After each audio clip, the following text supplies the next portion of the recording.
একটা unique chicken recipe chicken Patiala আজকে share করব। আমি এখানে 3-4 চামচ টক দই নিয়ে নিয়েছি, যেটাকে ফেটিয়ে নিলাম। এবার পরিমাণ মতো চিকেনটা ম্যারিনেট করে নেব। নিয়ে নিচ্ছি টক দই, আদা রসুন এবং কাঁচা লঙ্কা বাটা, সাথে দিয়ে দিচ্ছি গোলমরিচের গুঁড়ো এবং দিয়ে দিচ্ছি পরিমাণ মতো লবণ। সব কিছুকে হাতের সাহায্যে বেশ ভালো করে মেখে নিতে হবে। ম্যারিনেট করে চিকেনটা আমি আধা ঘন্টার জন্য রেখে দিয়েছি, ততক্ষণে প্রিপারেশন করে নিচ্ছি। আমাদের এখানে যেহেতু ওই ছোট পেঁয়াজগুলো পাওয়া যায় না, তাই বড়গুলোকে আমি কিউব করে কেটে ছাড়িয়ে নিয়েছিলাম। নিয়ে নিয়েছি 2 ধরনের ক্যাপসিকাম, গরম মশলা এবং কিছু কস্তুরি মেথি পানি দিয়ে ভিজিয়ে নিয়েছি। এবার একটি প্যানে তেল গরম করে তাতে গরম মশলা দিয়ে একটু ভেজে তাতে কুচানো পেঁয়াজ এবং কাঁচা লঙ্কা দিয়ে দিচ্ছি। এগুলো কিছুক্ষণ ভাজা হয়ে গেলে অ্যাড করে দেব আগে থেকে কুচি করে রাখা টমেটো। টমেটোগুলো অল্প কিছুক্ষণ একটু সেদ্ধ করে নিতে হবে। তারপর দিয়ে দিচ্ছি আগে থেকে জলে ভিজিয়ে রাখা কস্তুরি মেথি।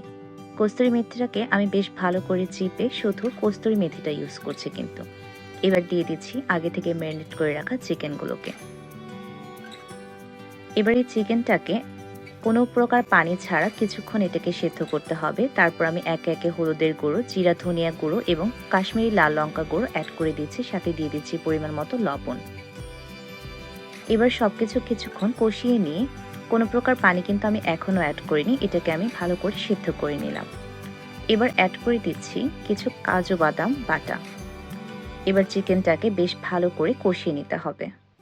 সব শেষে ঝোলের জন্য পরিমাণ মতো আমি জল দিয়ে দিচ্ছি এখানে।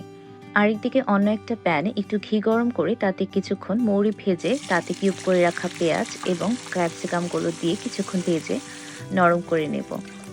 আর এই যে ক্যাপসিকাম আর পেঁয়াজটা ভাজছি, সেটা অ্যাড করে দেব আমাদের চিকেনের ঝোলে। এবার সব কিছুকে বেশ ভালো করে মিশিয়ে উপর থেকে ধনেপাতা ছিটিয়ে নিব। ব্যাস হয়ে গেল আমাদের চিকেন পাটিয়ালা।